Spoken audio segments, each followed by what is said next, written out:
Gooding. I'm a grateful alcoholic. I'm sober since August the 15th of 2001. And for that short amount of time, I'm as grateful as I know how to be. Hi, everyone. My name is Lori Gooding. I'm a grateful member of Al-Anon, and my recovery date is July 1st, 2001. Just want to say, first of all, thank you so much for having us here this late afternoon and for sticking around and being part of. Thanks, Ray. I got in on his talk. It was caught it and was listening to it while Lori was getting ready, and it was great. And I really appreciated that. And I know you've had some great speakers already, and so we'll try to do our part to fill in here and not let it drop too much farther below. So thanks for Joe for calling and asking us to come and participate here. And it's an honor, privilege to be asked to do anything for Alcoholics Anonymous or Al-Anon, either one. And so we're grateful to be here tonight.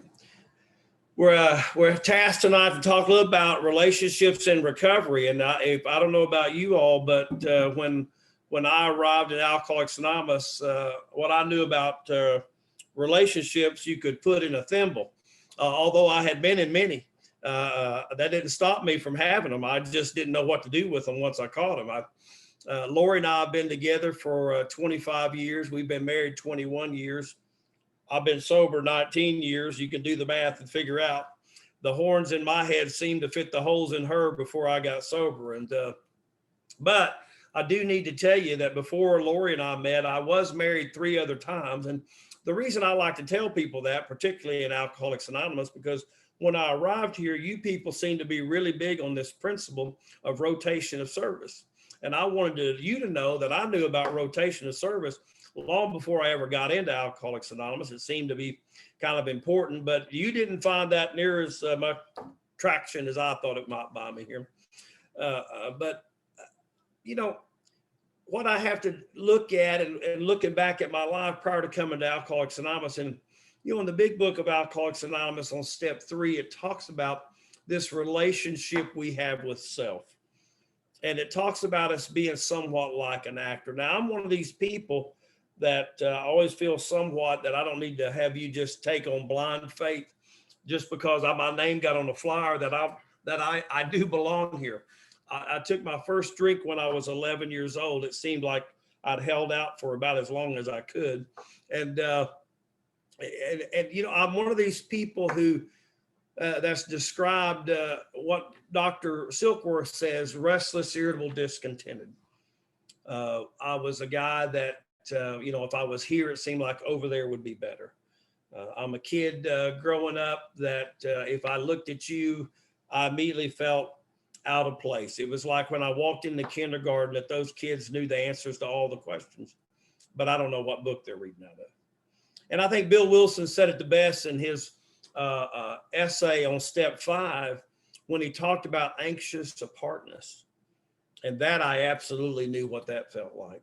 I could look at you people and say, from the time I was a little kid, if I had his house or if I had his brothers and sisters, if I had his parents, if I had that toy, as I get older into high school, if I had his car, his girlfriend, if I was as tall as they were, if I was athletic as they were, by the time I get to college, I'm totally out of place. In the work world, if I could just have his wife, his job, and the story goes on and on. It seems to me that I'm just one step out of the loop. When I took that drink when I was 11 years old, it seemed all that got caught up for me. And by the time I got to college, by the time I got to high school, I was a daily drinker, and I'm a blackout drinker in college. I'm that guy that once I start drinking, something different happens to me. Something different happens to me than 90% of the population. I just get really thirsty. And what's going to happen is somewhere in there, we're going to do some Jekyll and Hyde kind of stuff when I start drinking. I mean, we're going to go on a personal adventure. We're going to have an expedition probably before it's all over with. But one thing I can always tell you is that somewhere in there, there's going to be a crash site. I can't tell where it's going to be, when it's going to be, or who's going to be involved. But once I start drinking, there's always a crash site. And if it were just that, if it was just this idea that when I drink too much and I should just stop because I've got this allergic reaction, if it was just that, that would be one thing. Because I had friends that I grew up with and they drank a lot like me. I mean, we would go out on Thursday nights and we would come, we'd drag it home on Sunday. and they looked a lot like me, but something happened to those people as well.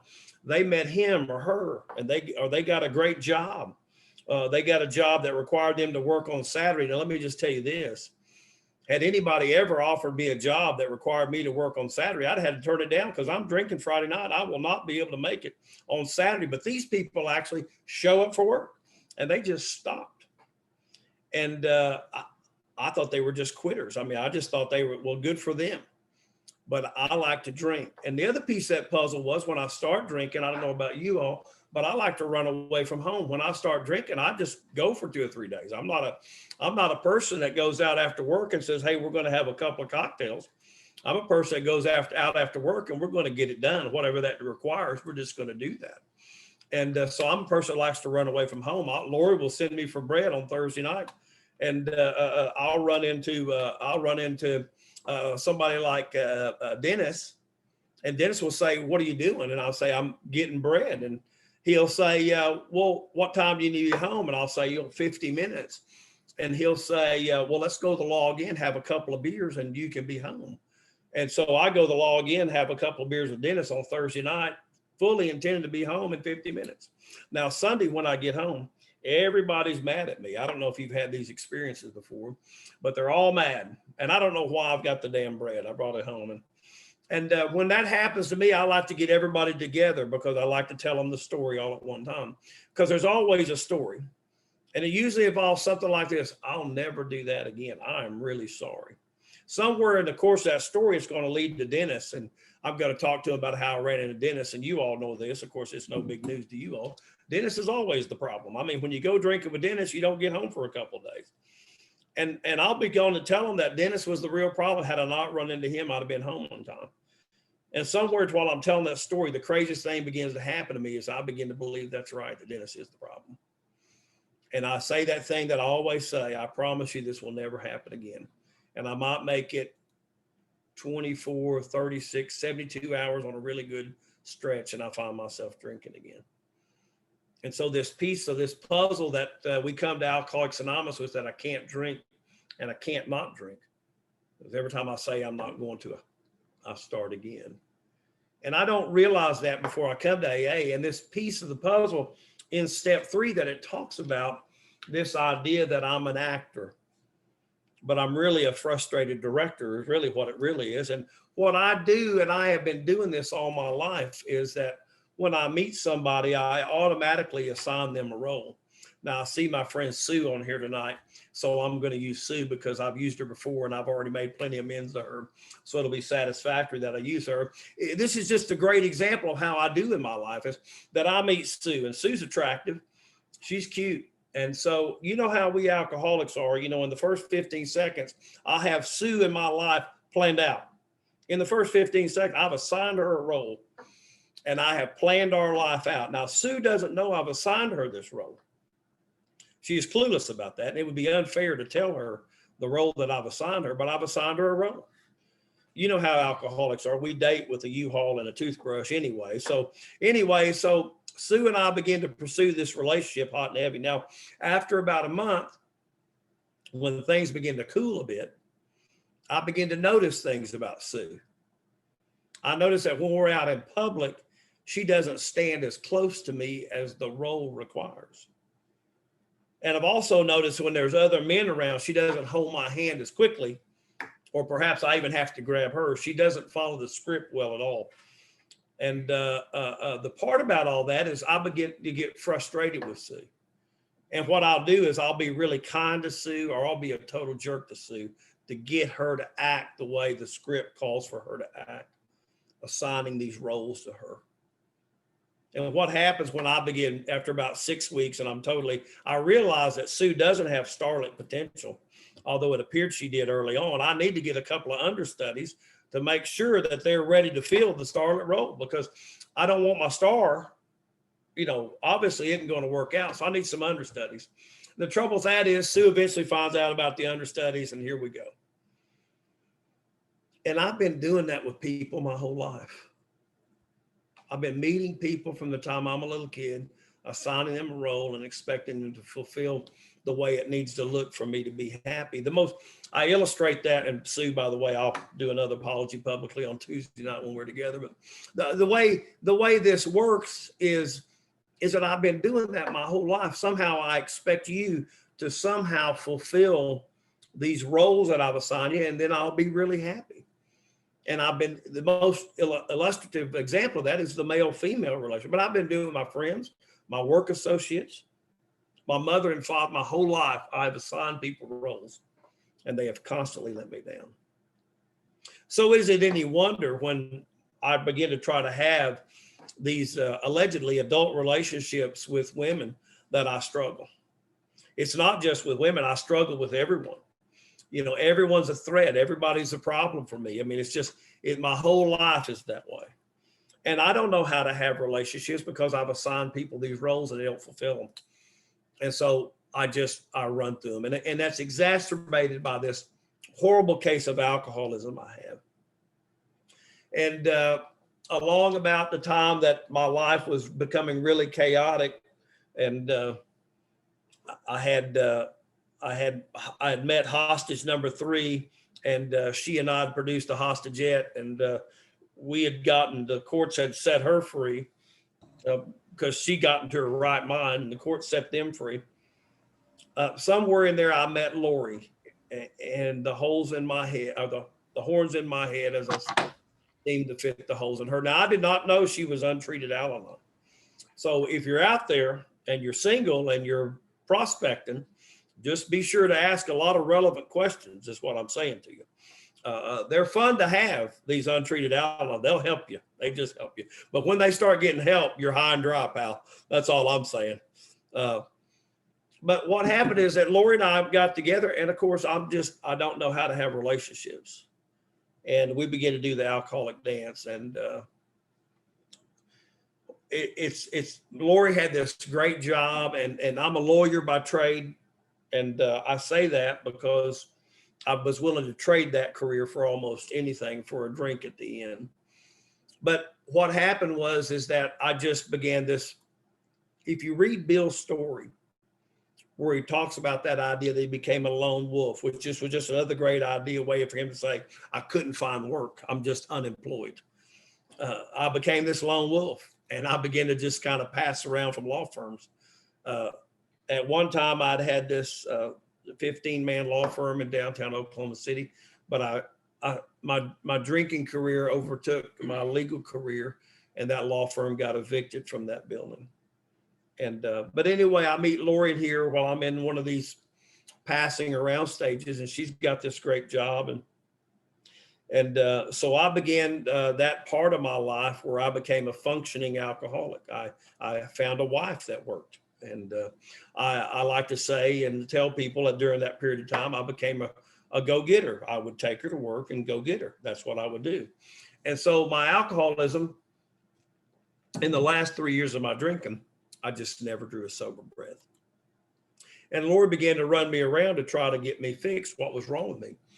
I'm one of these guys that when I drink, I like to accessorize my drinking. Some of you may have do that yourself. I found that I could accessorize my drinking to stay up longer. You know, there's that part in the book where it talks about, here's some of the methods we've tried, and it gives us this list, and it says we can increase it ad infinitum. Well, I about ad infinitum myself to death, but I found out that if I could stay up longer, I could drink more, and I quit blacking out. And so it was a succession of stay up late, stay up long, power drink for days at a time, and then crash for 2 or 3 days, get up and do it all over again. And Lori began to run me around to try to figure out how to fix me. And of course, I'm unfixable by human aid, but I'm game. I play along. And eventually, though, she got sick of all that, and I got put out of our house, and that's when I came back to Alcoholics Anonymous. There was a kindly gentleman there, and he began to get me in the book and the steps of Alcoholics Anonymous, and my life began to change. And in that concert of change, what began to happen for me is that I come to the fact that I'm married, and I've had this hostage-ette that's now 11 or 12 years old, living with her mother, and I've got Lori, and She and I, by this time, been married for a couple of years by the time I get sober, and I have no clue how to do relationships. And I haven't met very many people here who walked into Alcoholics Anonymous on a winning ticket and just walked here and just had the most successful relationships ever. You know, I know we come here broken people. And what I also know about that is that God puts us together because it takes broken people to help broken people.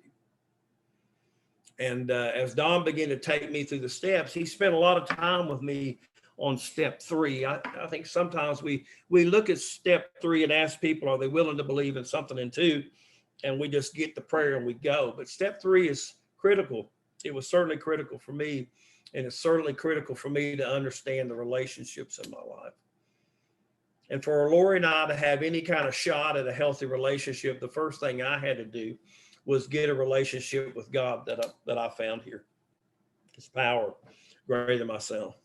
Because if I don't, my belief is that I've been on this search for something. Dr. Jung wrote it in his letter to Bill in the 1960s, that spiritus contra spiritum, you know, God versus spirit, whiskey. I'm searching, I'm seeking for something, I'm looking for something. And it's always some way to fill this emptiness, this separateness, this apartness that I have.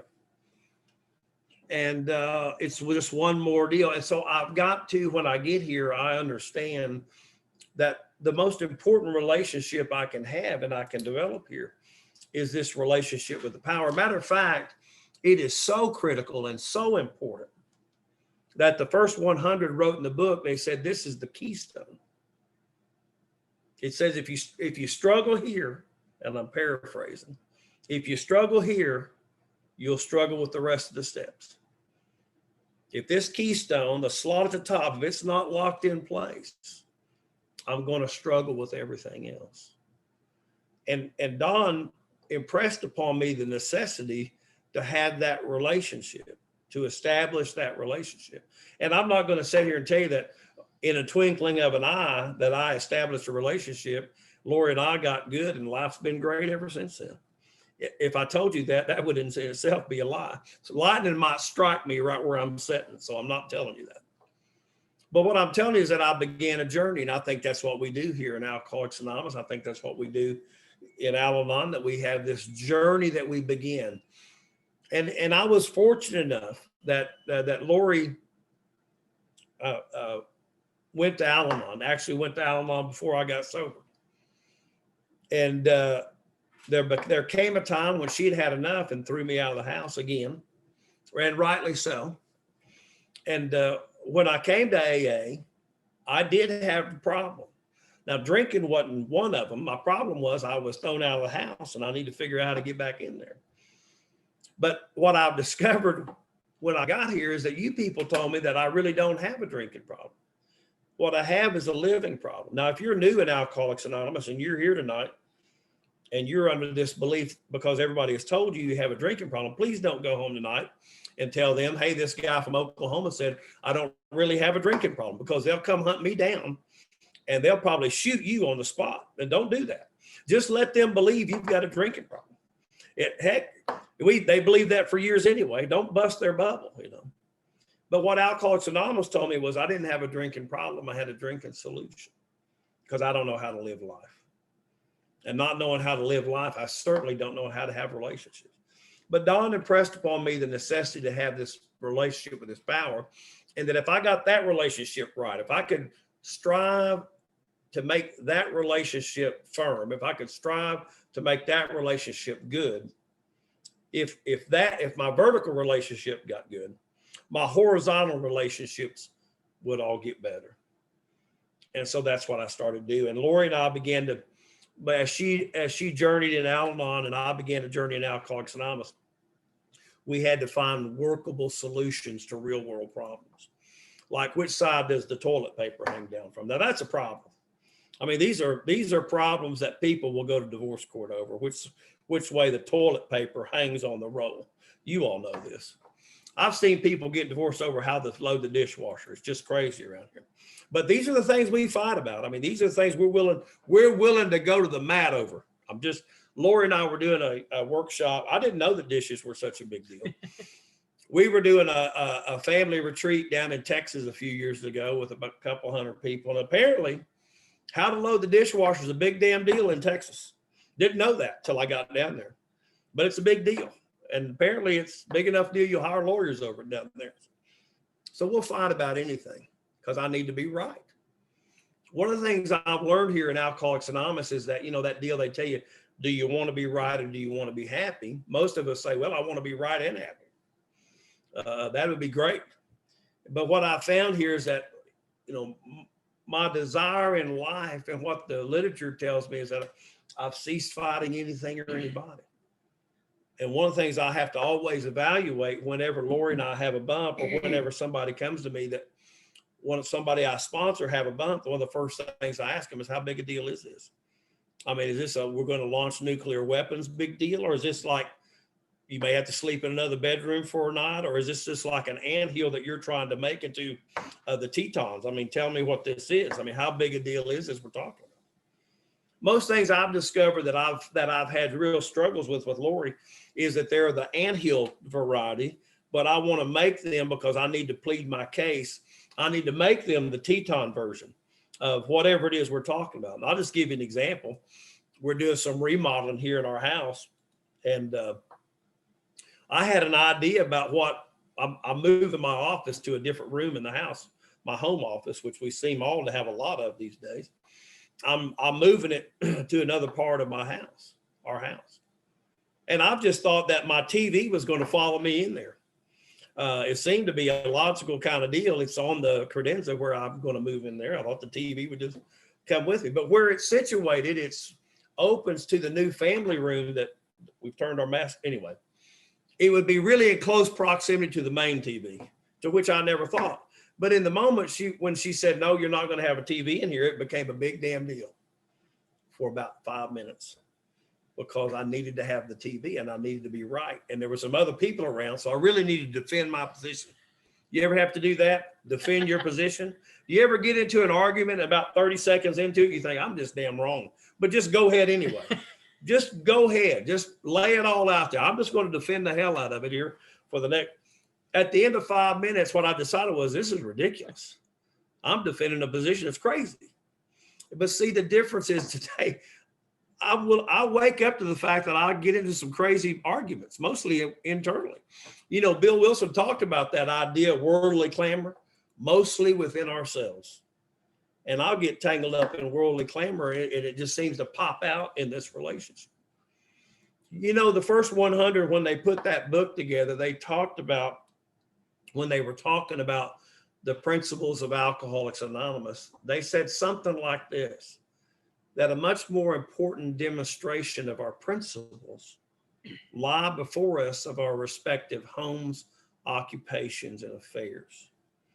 I've got a great grand sponsor. His name's Tom Ivester. He's not doing too good these days, but he was a great, great member of Alcoholics Anonymous and a great, great man. And I'm sure many, many of you on these screens here tonight knew of Tom or knew Tom, and he's probably been here at this conference because he's been everywhere. And Tom was really big when he talked to all of us when we would get together for a sponsorship deal. He was always quick to point out to us that we don't get sober to hide out in AA. I didn't get sober to come here to AA and just be my whole life. We get sober to get back into the stream of life. I get sober to go show the people out in the human race. And the book talks about this also. The omnipotence of this power that I found in Alcoholics Anonymous, what it's been able to do for me, what it's been able to do in our relationship. And so it's important that I get back into the flow. It's important that I get back into life. It's important that people be able to see us and say, weren't you that guy that got evicted from that building? And on that day, 30 people lost their jobs. Wasn't that you? And for me, and they look at me and say, how did that happen? Because I got to tell you, that building I got evicted from, I made amends to it. I've been practicing law out there for the last 17 years, the same building that evicted me. And it's always funny when early on when somebody would see me, they would think that, and some would ask me that. What are you doing back here? But it's important because of this relationship that I've established with God that I can come back to those places. And so Lori and I are trying to piece together these relationships that we have. We got kids, stepkids. We got this blended family, as a lot of us do these days, and we're trying to figure all that out. And Lori and I, in the chapter, The Family After, it talks about that mother through force of circumstances. It says through no fault of her own. She's forced to do things, it talks about in that chapter, wear the pants of the family. I get it. The text is a little dated, but you get the idea. Lori didn't sign up for me to stay home and be a drunk. And I was much like a third child around here, just a wayward child that I was never in mom's favor. I was always in trouble. And when I got sober, I began to realize the burden that I'd placed on her, that I had basically set her adrift, that she took over a lot of things that I just abdicated in my alcoholism, she started doing them and I just let them go. And so I get sober and there's some adjustment. Thank goodness for Al-Anon. Thank goodness for the steps of Alcoholics Anonymous. Thank God for sponsorship, Ray, that he talked about. Good sponsorship. Good sponsorships have you hang in there. Good sponsorships don't let you call up and say, you won't believe what she did, and then just launch out. Good sponsorship does this. You won't believe what she did. Stop. I don't sponsor her. I sponsor you. Let's talk about that. Good sponsorship saved probably Lori in my marriage, and not necessarily her sponsor, but my sponsor, because I'm crazy when I get here. But we've had to work out these issues of where this goes and how it comes about. What we were like before, it was just like it was like championship wrestling over here on some nights. Some days active alcoholism looks a lot like a boxing match.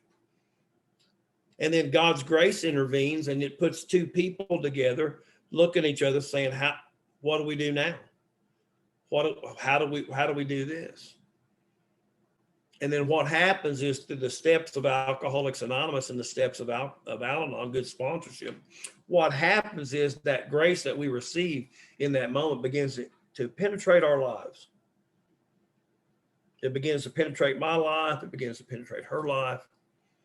And we begin to forge this relationship. And I'm going to tell you something. Just because I got sober and Lori went to Al-Anon, it's not like suddenly it all turned unicorns and rainbows around here. I don't want to give you that impression. At 9 years sober, when I was 9 years sober, I just became, the only way I can describe it is I just became over sober. And maybe you experienced this where you've been over sober, Lori likes to describe it. I became the sheriff of Alcoholics Anonymous in Oklahoma. And I quit sharing my experience, but I began to tell people what to do. And when you do that, I was very didactic in my approach to alcohol. If you didn't do it this way, it wasn't right. And, if you're doing that, when people would say in meetings, I did that 10th step nightly review, I'd cringe, because I need to tell them that's in step 11. You're wrong. Because I was just so damn heavily bound, I was no earthly good. I'll just tell you that right now. But what happened was Lori came to me when I was one day and she sat me down and she said, you're physically sober, but you're not spiritually sober. You're not emotionally sober. You're not mentally sober. And we have a sober home and you have to go. And at 9 years sober, right after I got through chairing our state conference here, I was just elected our alternate area chair in Oklahoma. I got thrown out of my house.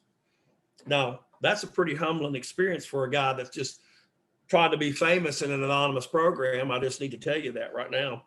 And I like what our friend Bill says. He says, when you come to Alcoholics Anonymous, we come here wearing a clown suit.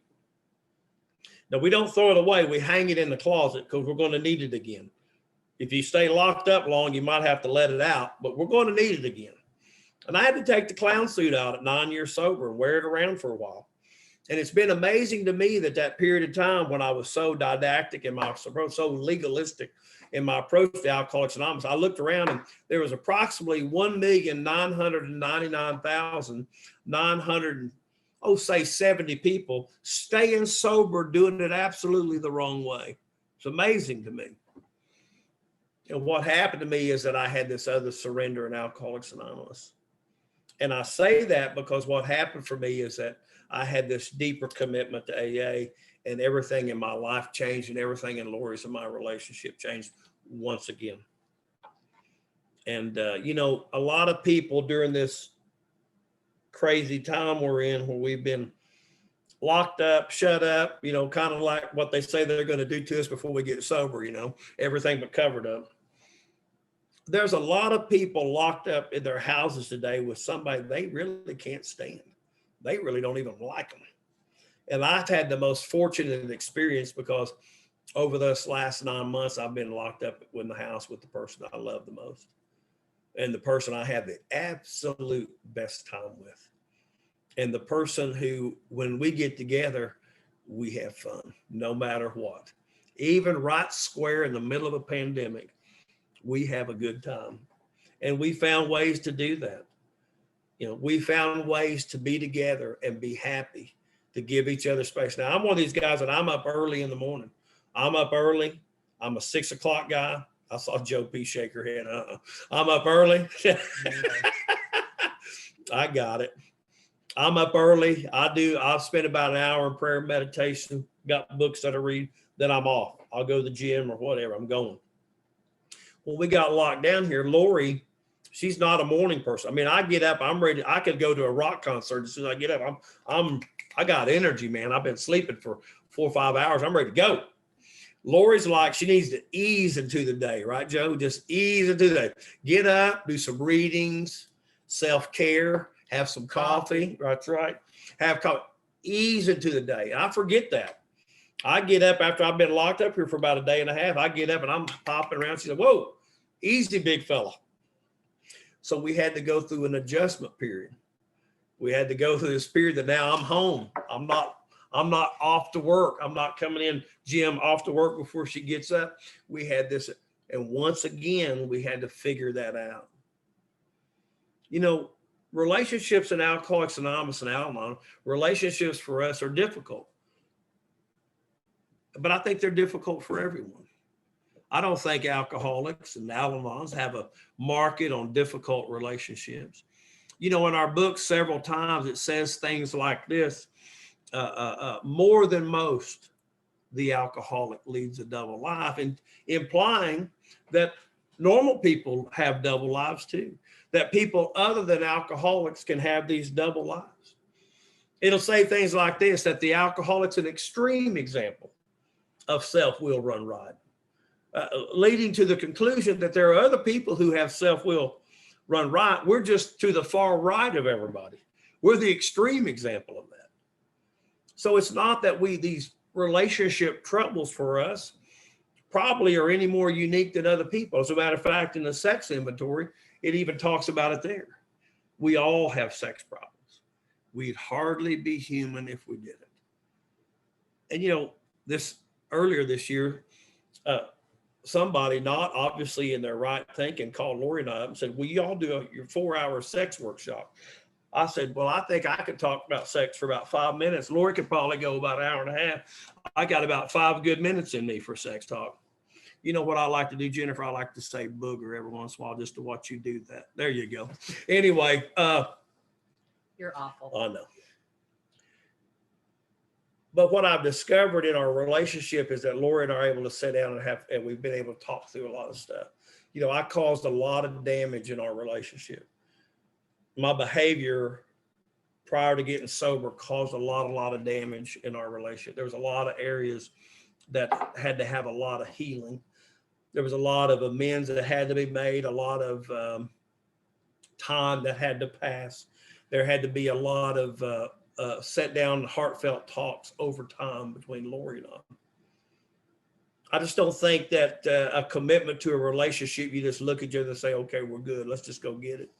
There's a lot of healing that has to be done. God makes that possible. Our book tells us that. And the great thing about this is that I think for us in particular, and I think this is true for every good, strong, healthy relationship in Alcoholics Anonymous and Al-Anon, we find that everybody's hooked up to the same horse, pulling the same way. Doesn't mean we can't disagree about things, because Lord knows we do. We may have philosophical differences about how we get from point A to B, but we're willing to go in the same direction. And I think that's what's made this relationship good. We've been willing to sit down and talk about, even if we've had philosophical differences in the mode of transportation of how we get to A and B, we're willing to agree we need to get there and try to find the compromise of how we get there. And I think that's been a big secret, is that I respect Lori and I respect her program. And there wouldn't be anybody else I'd rather be tangled up with. There wouldn't be anybody else I'd rather have to be locked down with. There was a time in my life when if you would ask me, do you love her? And this would have been any time prior to coming to AA, with whoever I was with, I would have to think about that, because I need to check my audience and see who's around, because I need to make sure there might not be any other prospects around, any understudies that might be future. But what I can say today is I love Lori absolutely, undeniably, unquestionable. And the relationship we have, it's very, very good. Not to say again that we don't have bumps. I just told you about one we had 2 days ago. 5 minutes. 5 minutes. It lasted 5 minutes. See, that would have used to lasted about 5 weeks. I need to be right. I've got to get the damn TV in there. Be a throwdown. But it's not that big a deal. And when I thought about it, she was right. And it's okay for her to be right today, because I'm not keeping score. I'm no longer saying, how many does she have? I'm due a couple. Because I got to be honest, if we looked at the scorecard today, she's ahead about 1,000,000 to 1, I think, right now. I just don't care. It's not that big a deal to me anymore. I've talked a long time. Get in here. I'm done. Oh my gosh. All right. How do you follow that? Careful. So I didn't grow up in an alcoholic home. And my parents weren't alcoholics, and I have 2 older sisters and an older brother. And my oldest sister has always drank, smoked, done something her whole life, popped a pill, whatever. And she doesn't think she has a problem, and she doesn't think she's an alcoholic. And I got to tell you, I don't know if she does or not. I don't know if she is or not, but she gives a good impression of an alcoholic. I can tell you that.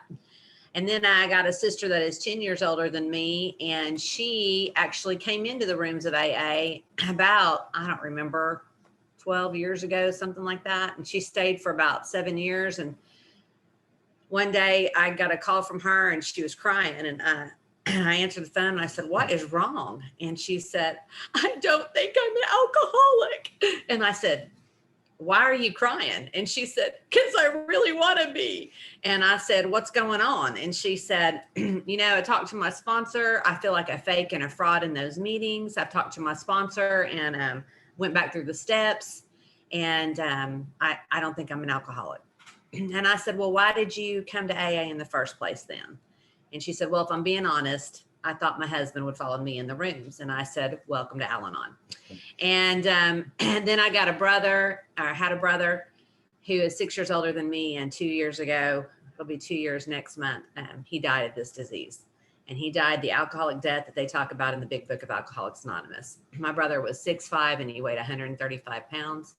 And it was a horrible, awful alcoholic death. And he has been in trouble his whole life because of drugs and alcohol. And what I can tell you about that is that I learned to love my brother for who he was and what he was. And I had not tried to change him or make him into something he wasn't for a very long time. And that's because of Al-Anon. And then there's me, and I'm the baby. And I have never drank or done a drug in my whole entire life. I know, I just like to say that. Yeah, Joe just almost passed out on me. And I love to say that in the rooms of AA, because they all do what Joe did about go, what? It's like it doesn't compute in your minds or something. But I didn't. And listen, and the reason why I did that, and which kind of sets the tone for kind of who I am, is that I had seen what happened to my brother and my sisters when they drank. And so I just decided I wasn't going to do it. I wasn't going to be like them. Now, really, I didn't know anything about alcoholism. I didn't know anything about what happens with alcohol. I didn't know anything about that. All I knew was that for a little girl, drinking caused problems. And so I wasn't going to do that. And I'm stubborn, and I stuck to that. And it wasn't because of this huge moral compass that I had, even though I did. I mean, I grew up in a really good home.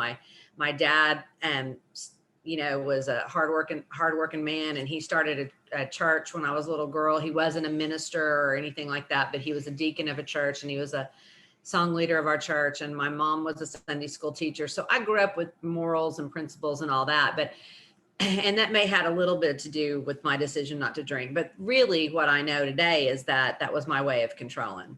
And I thought if I didn't drink, that I wasn't going to get into trouble, and that I wasn't going to have any problems, and especially not any problems relating to drinking and drugs. Obviously, it worked out real well for me. And that is kind of the story of my life. The more I try to control things, I wind up in places that I don't think I'm going to wind up in. And that's kind of how it goes. I like I said, I grew up in a really good home, but when I was 7, my parents divorced, and that changed my whole life, because my mom moved us out of this little country town that I lived in and moved it to a suburb of the city. And I hated it there. And I missed my dad, because I'm a daddy's girl. And my 2 sisters had pretty much one had already been married, and one moved out a little after that. And my brother was living with my dad. And so it was just me and my mom. And my mom started going out to clubs every weekend, and she started partying. And my mom is not an alcoholic. And I just need you to know that she is really not an alcoholic, but she went out all the time. And she went out every Friday and Saturday night for years, and left me at home alone. And I was left home alone. She'd leave on Friday to go to work. And sometimes she would come home after work, and sometimes she wouldn't. But I wouldn't hear from her again until Monday morning, when she'd call me and tell me to get up and get ready to go to school. And because she was busy at the clubs, and what she was busy doing at the clubs, even though she was drinking and partying, it was not because she had to follow the drink. It's because she was looking for a replacement. She needed another him. She was looking for the next guy. And I understand that today, but I didn't understand that then. I didn't know what was going on. All I knew is that my mom was gone all the time. I was left at home a lot. And I remember calling the clubs at 2 and 3 o'clock in the morning, asking Mom, when are you coming home? And that's just the way that it was. And at my dad's house, it was different. My dad had this woman that he'd been dating, and I hated her. And we always went over to her house whenever I went to my dad's house. And I didn't like her because she took away time from my dad. We were always over at her house, and they were always doing something. And my dad was a hard working man, and he married somebody or met somebody that was just like him. And, my dad was as old as everybody else's grandparents. So, my dad was in World War II, and he grew up during the Depression. So we saved everything, and we didn't waste anything, and we worked hard. And that's just what we did. And he met this lady, and they were exactly like, she was not as old as him, but she worked just as hard and did whatever, he did. And so I just wanted to spend time with my dad, and I always, when I was around, I was just kind of around, and we didn't really do a whole lot of things together because he was busy with her, and they always had something going on, some project or whatever. And I was living in the suburb of Oklahoma City with my mom, and she was gone all the time, and kids were mean to me, and that had never happened before. When I lived in that little town, everybody knew us. And so nobody ever teased me except for my brother, which was kind of his job. But these kids were mean to me. And the reason why they were mean to me is I was the ugliest kid in school. And I had buck teeth really bad. And then I had these eye teeth that were growing out through my gums. So I looked like a vampire bunny. And then I had this big nose, and I got my nose fixed in my 20s. And my doctor said, your nose would look better on a man. I said, it does. It's my daddy's nose. Looks great on him. Not so much on me. And then I had these big, thick glasses because I could not see 2 feet in front of my face. And I was a tomboy. I had stringy long hair, and I was always in hand-me-down clothes. And those usually consisted of a t-shirt or a sweatshirt, and usually jeans or cutoffs, and usually cowboy boots or tennis shoes, most of the time barefoot. And I wasn't real hygienic because I'm a tomboy, and my mom's not there to tell me what to do. So they had a lot to work with, is what I'm telling you. And they teased me a lot, and they made fun of me, and they called me names, and they tripped me going down the hall at school, and they followed me home and threw rocks at me. And I just, they're just mean because they're kids, and that's just the way kids were, and probably still are. Only now they have the internet and they can just bully online. But anyway, but that's just what happened. And so, anyway, I was miserable, and my parents both got married in December of the same year. My mom met my stepdad, and my dad married that woman. And I was about 13 years old when all that happened. And my stepdad was real strict with me, and he was real strict, and he, and he did a lot of good things for me. Got my teeth fixed, got me contacts, took me to buy store-bought clothes for the first time in my life. And he just did a lot of good things for me, and he taught me a lot. He was really smart, and he, he knew a lot of stuff, and I just learned a lot from him. And I appreciate him now. I didn't appreciate him when I was going through that, but I did learn to appreciate him. And I need to tell you about that, because what happened was for us is that my relationship didn't end well with him. And what happened is when I was 16, I caught him watching me take showers to the skylight in the bathroom.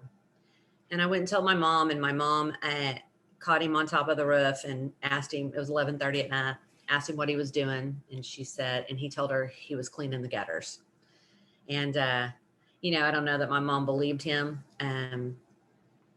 I think she was just too scared to do anything different. And she was scared to lose that man that was taking care of her. And what happened was I got asked to leave that house, and I went to go live with my dad.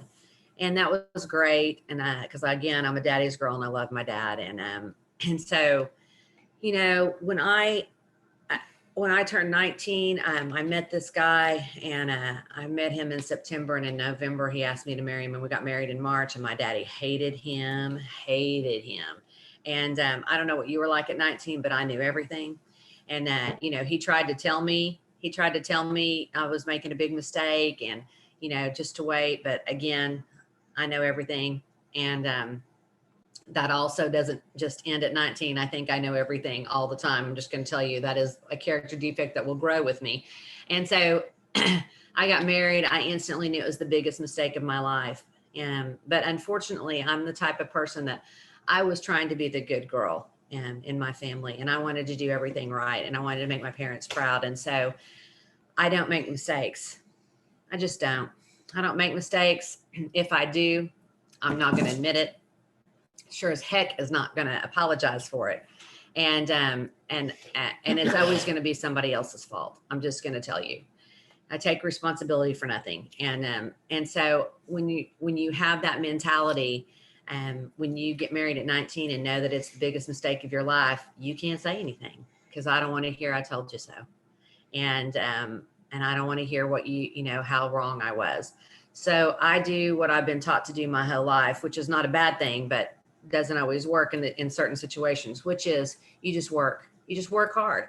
You just work through it. You're going to make this work. You can make this happen. It's going to be okay. And, I desperately tried to do that, and it wouldn't work. And it just, and I did what anybody does in those situations. I had a baby, because that's going to fix things. And, and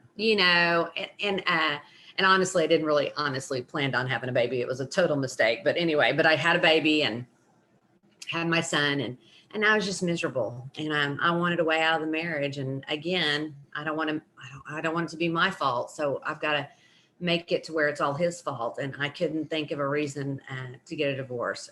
Because I have these reasons in my head why you can get a divorce. And he wasn't meeting any of those requirements. And just in case you're wondering, here they are. Don't ask me where this list comes from, because I'm not really sure, but here's the only reasons. They have to beat you, and he didn't beat me, and he has to cheat on you, and he didn't cheat on me, or they have to be an alcoholic, and he wasn't. And what I know about me today is that had he been an alcoholic, we might still be together. I don't know, but not an alcoholic. And so none of those reasons, those are the only things that I can think of as a good enough excuse to file for divorce. Now, I'm just going to tell you, I know that he was probably miserable in that marriage too. Now, he didn't think that he was, and he really wanted to hold on to that marriage, but I did not. And he didn't know that. I'm just going to let me just say that he didn't know how miserable I was. I don't think, he knew how desperate I was to get out of that marriage, but I was looking for a way out, and I was working at a bank in the city, and we lived about an hour away from the city at the time. And my way out of my marriage walked through the door, and he was the best looking thing I've ever seen. He had these baby blue eyes, and he had this dark hair, and he was 5'6", and he had dark skin, had this great tan and baby blue eyes, great smile. He was always dressed to the nines, and he was the attorney for the bank, and he was on my board of directors, and he was on my loan approval committee. And every time he walked in the door, all the girls would bat their eyes and smile and giggle, and all the guys would shake his hand and pat him on the back, and I would hide because I could not form a sentence around him. And that has not happened before or since, but that's what would happen. And one day he asked me to bring a file down to his office, and I did, and he took me to lunch, and that was it. I started dating him, and I left my husband. And I do not recommend that, by the way. It was a very selfish, self-centered thing to do, but that's what happened. And the reason why you need to hear that is because I lied to a lot of people about that for a lot of years. If people had the nerve to actually ask me, which didn't happen very often, by the way, but if they ever did, I would always have an answer for them. And I'm going to tell you, because again, I don't make mistakes, and I'm never wrong, and I don't apologize. So if somebody ever asked me about it, here's what I would say. They would say, were you dating him before you were divorced or before your marriage? And I'd say, you know what? Our marriage was over long before I started dating him, which was true. My husband just didn't know that it was over. But my favorite one was this. They would say, were you, what was going on? Were you still married? And I'd say, oh, we were separated long before. And we were separated. He was in the garage and I was in the kitchen. We were separated. And that's how I run my life. And so when I meet Cliff, I'm a train wreck too. I mean, I'd love to tell you that I was this poor little victim here, but I'm going to tell you, I was a committed volunteer, as our friend Bill likes to say.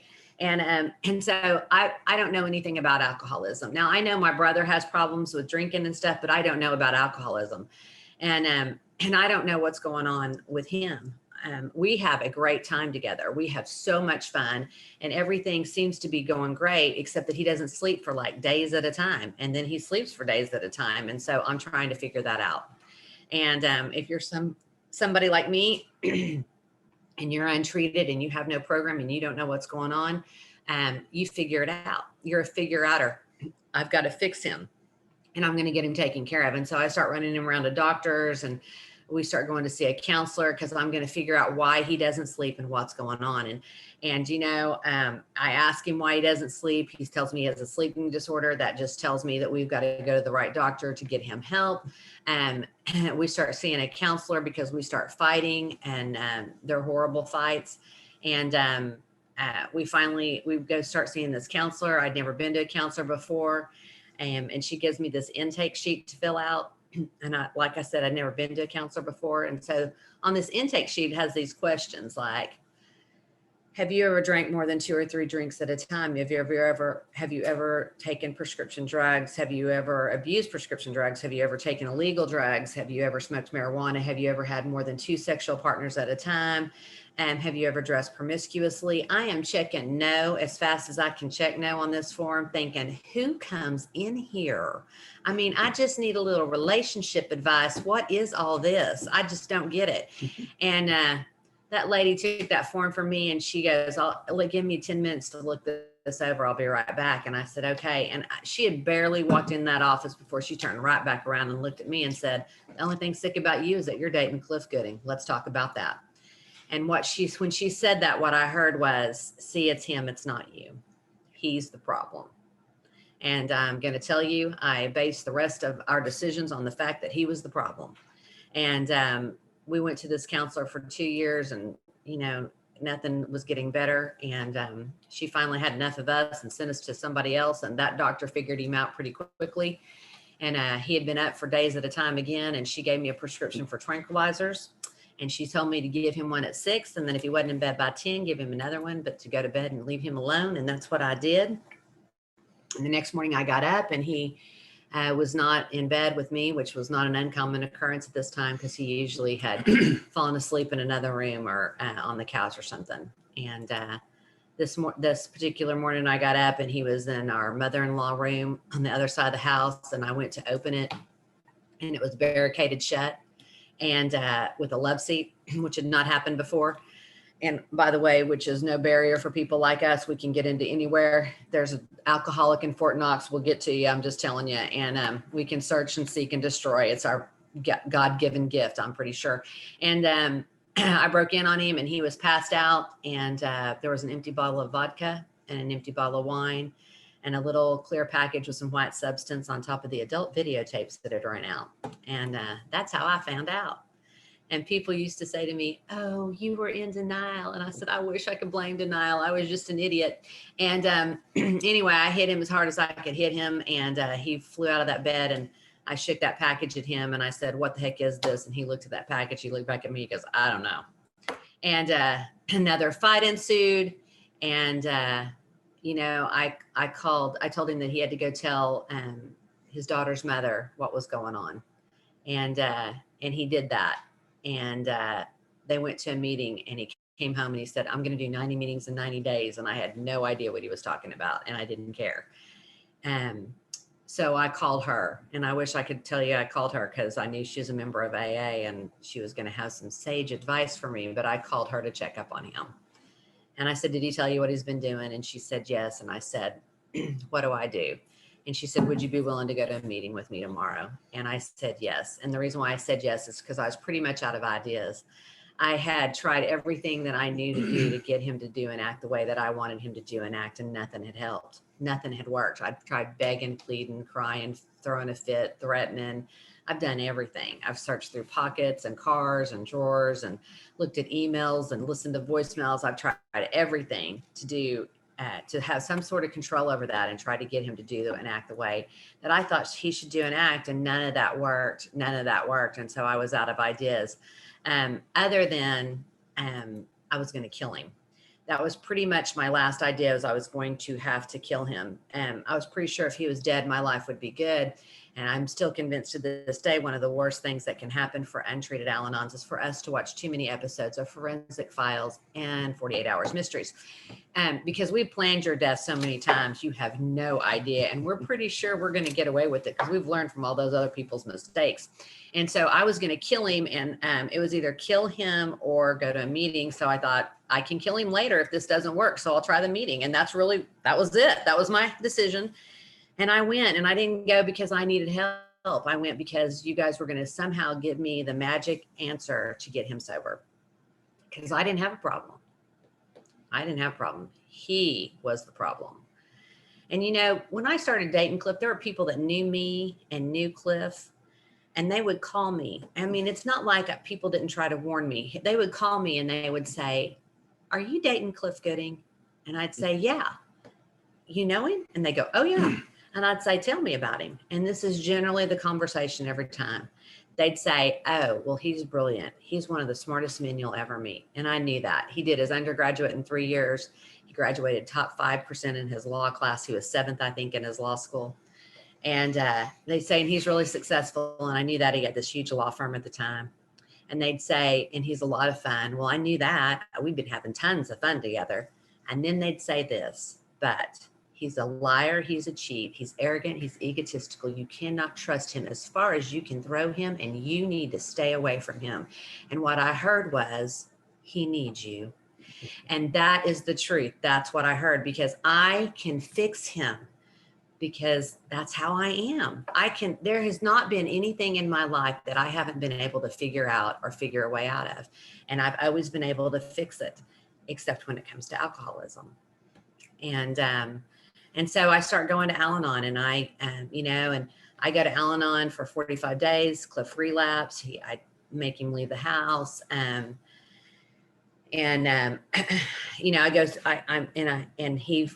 gets a new sponsor, or he gets a sponsor really, and starts doing the deal. And I'm watching and I'm waiting, because by God, he's going to relapse and I'm going to catch him. And by God, I'm going to punish him, because that's what I do. I love to punish. I love revenge, and I love punishing. And so I'm just waiting and watching, and I'm doing all the things they tell you not to do in Al-Anon. Every one of them, all the things they tell you not to do, I'm doing. What'd you do today? How many meetings did you go to? What'd your sponsor say? Have you talked to your sponsor today? What did he say? What meeting are you going to now? I gave you $5 this morning. Where did that go? I mean, everything that you could possibly think not to say, I said and did and waited and watched, because by God, he's going to relapse. I'm going to catch him and I'm going to punish him. And I was so bad. I went to meetings for several months, and I mean, listen, we'd get into a fight. I'd call his sponsor because I didn't have one. And so I'd call his sponsor and tell off on him. I mean, I am not kidding you. Thank God his sponsor, Don, was so patient with me. And, and I'm going to meetings and I am sharing about this. I'm talking about how well, he's talking to a sponsor and he's going to meetings, but I'm just waiting. And, and I'm going to tell you, they're so patient in Al-Anon with you for a while. And then finally they're thinking, you've been here long enough. We're sick of your crap. You need to do something different. And finally somebody goes, do you have a sponsor? And I thought, that's a good idea. I probably should get me one of them.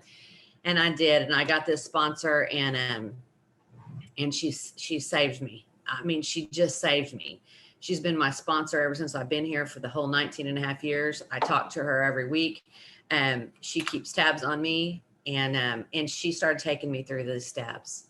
And Cliff's right. We tried to start figuring out how we were going to do this deal and how we were going to do it the right way. Because, you've now heard my background and what I came in here with.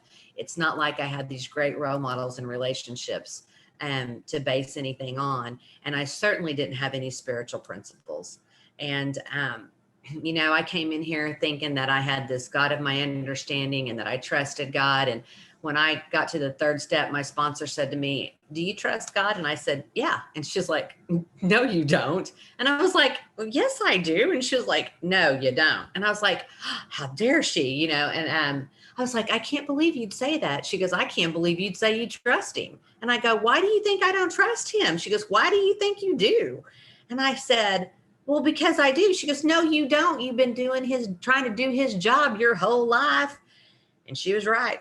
And I didn't even see it. And she said, let me ask you this. When's the last time you gave anything to God that you didn't try to take over, manipulate, or figure out how to get your way? And I got to tell you, I didn't have anything. I couldn't think of a thing, because I've always done that. I've always had to have my way. I've always had the mindset that if everybody would listen to me and do what I tell them to do, we would all be just fine. Thank you very much. And the reality is I didn't even know what was good for me. I don't even know why I thought I knew what was good for you. And so we start trying to put this deal together, and we start trying to have this healthy relationship, and we have no idea what we're doing. And we have these kids that are involved, and it's a mess at first. It just is. But thank God we both had our own program, and thank God we both had our own sponsors. Because I'm going to tell you, had he got sober and I not gotten into Al-Anon, we'd have never made it. I promise you, we would have never made it. And I had, like I said, I had a sponsor, and every time that anything would come up, I don't care what it was. I don't care if it was trying to figure out what outfit to wear to work that day, to, I don't know what to cook for dinner, to Cliff and I are getting ready to get into a huge argument. I called her about everything. I did not make a move without talking to her. And she guided me through everything. The one thing I always did was I always listened to her. It was probably the only thing I did right, is that I always listened to her and I did whatever she asked me to do. Sometimes I thought she was crazy, but I still did what she asked me to do. So we're at the point where we're trying to put this together. So I'm going to let Cliff take it from here. Why you do that to me? I've already told him all the good stuff. Oh no, we've got lots of good stuff. Yeah, I know. I think one of the things, we get to Alcoholics Anonymous, Al-Anon, we get sober, we come in here to try to figure out how we piece together our lives. In the meantime, save this relationship.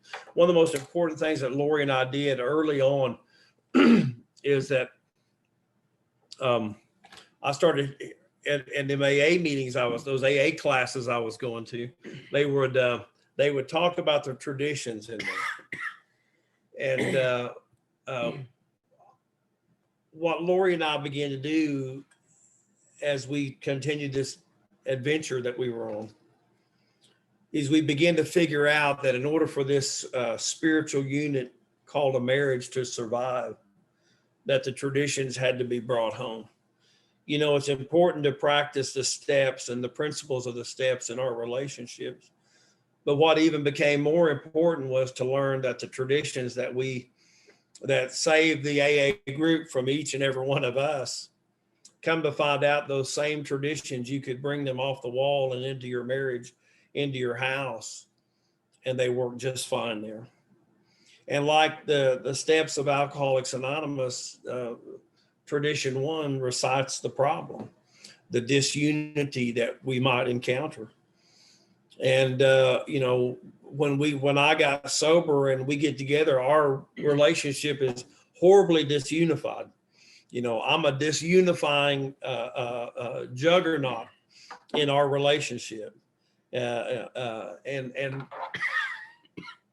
so we identify the problem in our marriage as disunity. You know, we have to somehow figure out if the marriage is to survive, that the individual wants or needs have to become secondary to the survival of the spiritual unit. And so just like step 1 is the problem and tradition 1 states the problem, as step 2 states the solution, so does tradition state the solution. And that was what we discovered was, and that in our relationship, the God of our understandings, as he might express himself in our group conscience of 2, was to be the rule. And it became increasingly important for the 2 of us to have this spiritual connection. You know, when I talked about when Don impressed upon me the need to have a vertical relationship healthy with this power that I came to understand and find in Alcoholics Anonymous, that the relationships I would have horizontally would be much improved. And the more so that I concentrated on that the spiritual principles of my life, and that to allow my life to be God directed versus Cliff directed. I remember one time I called Don, I was about 60 days sober, and I was about worn out in AA. You know, you just have about all you can have at about 60 days sober. You're just at the end of your damn rope at 60 days sober. And I made the mistake, I don't know if any of y'all have ever done this or not, made mistakes with your sponsor, you know, say things, and as they come out of your mouth, you're going, oh, I wish I could get that back. If I could just grab that back, this wouldn't leave near the mark it's about to. And I just called Don up one day. I said, I've been through this action. When do I get some me time? Well, that was a bad thing to ask for. Don goes, how old are you? And I go, 41. He said, well, you've had 41 damn years of me time. Now it's about everybody else now. So be careful what you say to the people. They're mean that way. I had to consider somebody else. You know, I'm beginning in early Alcoholics Anonymous to consider other people other than myself. When I got thrown out of my house, I also said something to Don. I thought I wish I could get back. I said, you know, I got to get back to basics. And as the last S went out of my mouth, I thought, God, I wish I could get that back. I mean, this is going to be worse than that me time thing. I just know it is. And he looked at me, and when he looked at me, you know, sometimes it's like when your dad used to look at you, they give you those looks. You'd rather them beat you than just look at you a certain way, you know. He just looked at me like, you have not learned anything in the time you've been here. I think are you drinking? And the idea was that all we have here are basics. And, you know, when Dr. Bob said to Bill, you know, let's don't louse this thing up. Let's keep it simple. That really applies in my relationship with Lori. You know, what I want to do is complicated. I think I have these unique problems. You know, as we all do when we wash up on the shores of Alcoholics Anonymous, we all have these unique problems when we get here. Come to find out, they're not problems at all. My sponsor wanted to talk about consequences of my own actions. He didn't define those as problems. He didn't really see it my way. He thought these were consequences, as they were. And so what I've learned to do, what I've had to learn to do in my relationship with Lori, and really in most of the relationships I've had, is to keep them really simple. I don't need to complicate this. I love her, and I every day what I try to do is get up and think about what can I do to make her day easier today? What can I do to help her today? And it's the same approach I take with her that I take with the men that I sponsor. Every day when I talk to the guys, when they call me up, and the last thing I say to them before I get off the phone is, hey, is there anything I can do for you today to help you? Is there anything I can do to make you better? And the last thing I say to them before I hang up is, I love you. And it just has to be that simple. Dr. Bob says our whole life, the whole of AA revolves around love and service. Everything we do here revolves around love and service. And I've tried to take those simple principles that Dr. Bob expressed and the traditions that we learn in Alcoholics Anonymous and bring those into this relationship with Lori. I try to bring those same principles into the relationships I have with the men in my life, whether that's up or down the chain, is to bring those simple principles in. When our friend Joe was sick here recently, I reached out to him and I said, Joe, is there anything I can do for you? And he said, you can come over here and rake these leaves out of my yard. And I thought, I'm about 1,000 miles away from him. He said, I'm kidding about that. And I said, if I was there, Joe, I would come do that for you. And the funny thing he wrote back was, I know you would. I know you would. And what's happened for me in Alcoholics Anonymous is that the craziest thing has happened here is that people, when I tell people something, they actually expect me to do it today because it's been my history for the last 19 years. It's when I say I'll do something, I genuinely show up. It's been that way in my relationship with Lori. When I've told her I would be somewhere, I've been able to show up. And not just show up, but show up for her and show up for her in our relationship. This whole idea of Alcoholics Anonymous, this idea that it boils down to love and service, I really believe that. In my heart of heart, I know we come here and say the cute things like we say, AA is a simple program for complicated people. We say that all the time. You hear people say that. And I just have to disagree. What I say is Alcoholics Anonymous is a program of action for lazy bastards, because that's exactly what I was when I got here. I don't want to do anything. I want to just show up. I want somebody to, when I'm hungry, I want somebody to shove hot dogs through my keyhole where I can eat. I don't want to actually go to work and work 8 hours for a paycheck. I just want mailbox money. But life's not that way. Alcoholics Anonymous is not that way. And it's taught me here that in order to have a healthy relationship, what has to happen for a guy like me is I have to come here and apply the tools and actually put some elbow grease into our relationship. And I find when I do that, what happens is when I stay close to this God of my understanding, what happens is the craziest thing. I come home, Lori seems to be doing so much better. When I'm tight with God, Lori is just wonderful. And the even crazier thing is this, you people share so much better in AA meetings when I'm right with God. I mean, I just go in there to listen to y'all, think, man, they're really spiritual people in here. But when I'm off, when I'm drifted away, what happens, I come home and there's nothing but problems. I'll find everything wrong. And when I come to AA meetings, when you people are, I'll sit around and judge every one of you and talk about how you should be doing this and you should be doing that. And so I find it better here if I just keep it really simple and I just try to the best of my ability, one day at a time, to try to remember that if I have drifted, or if I feel apart from God, I need to look and see who moved. And if I want to be closer to God, I need to look and see who needs to move back. And that seems, if I can keep that idea focused and keep that relationship good, this relationship I have with Lori and with all you seems to go be a lot better. Why don't you take us out of here, honey? All right. So before I got in this program, I did a lot of damage in relationships. I did a lot of damage with Cliff, and I did a lot of damage with my kids. And I'm going to talk a little bit about that today. And, Cliff told you about, he didn't work for 3 years, and I supported us. And when that happens, what happened with us, and then usually what happens with a lot of people is that the alcoholic is kind of disengaged. And so the person who is not the alcoholic, who has taken over those responsibilities, all of a sudden starts making all the decisions. We become responsible for everything, and we take on that role.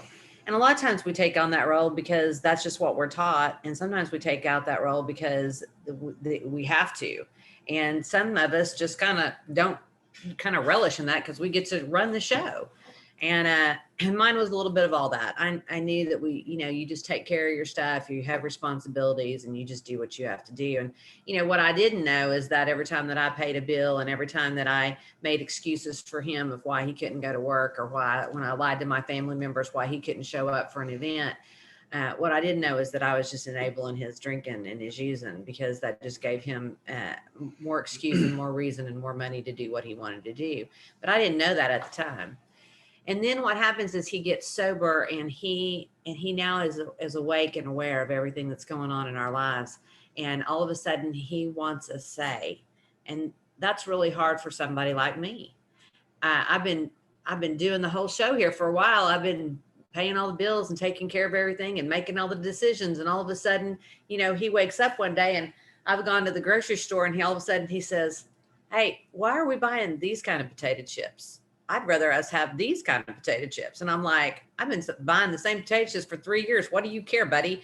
And or he'd say, "Well, why is the living room, like this? Can we move this over here?" And I'm like, "What is wrong with you? This is what is the matter with you?" And what I learned by these traditions and applying them in our lives is that he is now a sober member, and he is now a sober member of our family, and he gets a say. It's not all my way anymore. It's not all my decisions anymore. And he gets to contribute. And so I had to start asking him about stuff, which was really hard for somebody like me. I started how to ask his opinion about things. And, about, 5-6 years ago, I decided we needed a new headboard, and I was just getting ready to order it. And I thought, he sleeps in this bed too. I'm going to ask him if he even likes this headboard I'm getting ready to buy. Might want to get his opinion. I don't know. And, that's just new behavior for somebody like me, because that was not something that I would do. I would not consider him at all. I would just do what I wanted to do. And and the reality is he would have been fine with it. He would have never said a word, but that's not what we do today. We have to take care of each other and consider each other. And he gets to be a part of, because I'm not the one authority. I'm not the one authority over our relationship. And so that is something that I had to do differently. I didn't have to have it all my way anymore. And that was really hard. And I'm going to tell you, I told you I didn't like to apologize, and I was sucked at it. I hated apologizing. And I remember the first time, I don't know if it was the first time I apologized, but it was probably one of the first times I had to apologize to Cliff about something. And he was at work, and I went to call to apologize, and he was in court. And so I had to leave him a voicemail and to tell him that I was wrong about my behavior. And I'd been cranky and short with him that morning, and I was sorry. And I'm telling you, this is how bad it was. He kept that voicemail until that phone died, because he had never heard it before. And sometimes he just replay it, I think, just to hear it again. Sometimes he just thought he was owed an apology. And if I wouldn't give him one, he'd just replay it to make himself feel better. That's the truth. That's how bad I was at it. That's the truth. I mean, it's kind of funny, but it's really the truth. That's really what it was. And he kept that stupid voicemail forever. Sometimes he'd just walk in the kitchen and goes, "Have you heard this?" And he'd just play it. So that's kind of, so those are the things that I had to learn, to have new behavior. And thank God I had a sponsor. And I'm going to tell you the other thing that happened was with my kids. I was not a good parent. I wish I could tell you I was a good parent. And I thought I was, but I wasn't. Now, listen, I made sure they had food on the table. I made sure they had clothes on their back. I made sure they had everything that they wanted and needed every time. But when I was there physically, I wasn't there emotionally. I wasn't there mentally. I was always thinking about him and where he was and what he was doing and what was going to happen when I came home and what kind of mood he was going to be in, and is he going to show up for the event tonight or not, and if he is he going to be crazy? And I mean, I was obsessed with him, and so I'm not engaged with my kids. And the other thing that I did with my kids is that I yelled and screamed all the time at them. And if everything didn't go the way that I wanted it to go, they had to hear about it. And one of the worst things that I think I did, besides yelling and screaming and them hearing it, is that I yelled and screamed at him. And I called him names, and they heard every single bit of that. They've heard their parents call and talk to each other and say stuff to each other that I wouldn't say to my worst enemy today. And they've heard horrible things from their parents. And because I always had to have it my way, I put that on my kids too. They had to do things a certain way, and I always expected things. And if they didn't do something right, I made sure that they knew about it, and I'd let them know if I thought that was a stupid decision or not the right one. I mean, I just ruled their lives. And one day, when my son was 19 years old, he got in a truck wreck, and he totaled his truck, and I had to. We got the insurance check, and he wanted me to give him the insurance check. And I said, no, you're not getting the insurance check. You can go get a vehicle for this amount of money, but you're not going to get this check.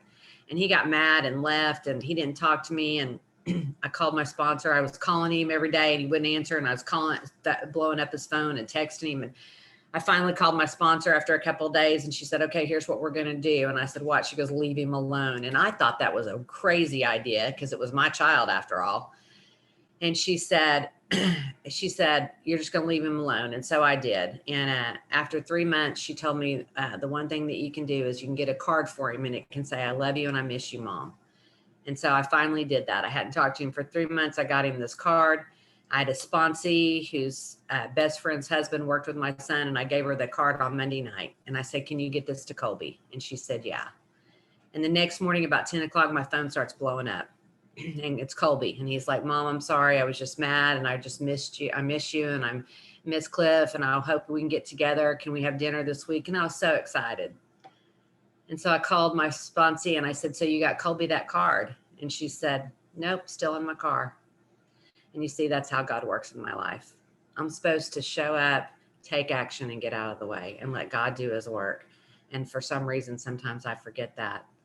And, my relationship with my son today is excellent. We have a great relationship, and he actually calls and asks my opinion without me offering it. It's fabulous. And we talk on a regular basis, and we're really close. And, our daughter is just like her daddy, and she's out there, and I'm going to ask you to pray for her, because she's still out there working on her story. And, I love her, and I pray for her every day. And I'm just going to ask you to do the same. And I want to thank you for having us, and we've had a great time, and I appreciate it. Thank you, guys. Love